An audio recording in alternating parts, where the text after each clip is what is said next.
खुद पर ध्यान दो और खुद पर काम करो। लोगों के बारे में सोचना बंद कर दो, चाहे वे आपके कितने भी करीबी क्यों ना हो। आज हम इसी विषय पर एक कहानी सुनाएंगे। बहुत समय पहले की बात है। एक बुद्धिमान सन्यासी एक जंगल के पास अपनी कुटिया बनाकर रहता था। जो भी अपनी समस्या लेकर आता, वह बुद्धिमानी से उसका समाधान निकाल देता। एक दिन जब वह भिक्षा मांगकर लौट रहे थे, तो एक युवा व्यक्ति ने उन्हें रोका और कहा, मैंने सुना है कि आप किसी भी समस्या का समाधान कर देते हैं।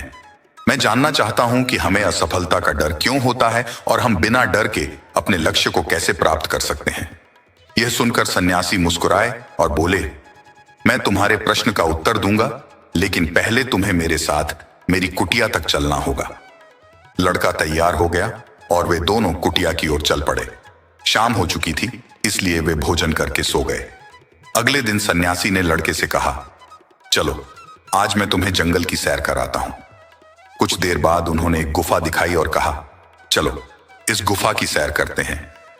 गुफा के अंदर अंधेरा था, लेकिन थोड़ी देर बाद सन्यासी चुपके से बाहर निकल आए और गुफा का द्वार बंद कर दिया। लड़का घबरा गया और द्वार की तरफ भागा, लेकिन बाहर निकलने का कोई रास्ता नहीं मिला। अब उसे भूख और प्यास लगने लगी, इसलिए वह शांत होकर बैठ गया।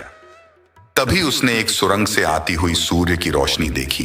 उसने सोचा कि बाहर निकलने का यही रास्ता है और वह सुरंग की तरफ बढ़ने लगा। काफी मेहनत के बाद वह सुरंग तक पहुंचा और बाहर निकला।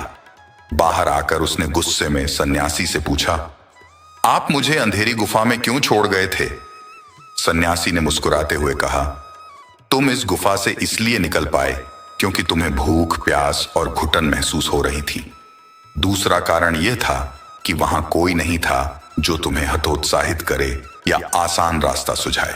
सफलता प्राप्त करने का भी यही नियम है। हमें अपने लक्ष्य पर ध्यान केंद्रित रखना चाहिए और बाहरी लोगों की बातों को अनसुना करना चाहिए। लड़के ने कहा, मुनिवर, आपने मेरी आंखें खोल दी। अब से मैं असफलता के डर को छोड़कर पूरी तरह अपने काम पर ध्यान केंद्रित करूंगा। कहानी से हमें यही सीखने को मिलता है कि हमें अपने लक्ष्य पर ध्यान केंद्रित करना चाहिए और बाहरी लोगों की बातों पर ध्यान नहीं देना चाहिए। अपने लक्ष्य को प्राप्त करने के लिए पूरी मेहनत और लगन से काम करना चाहिए।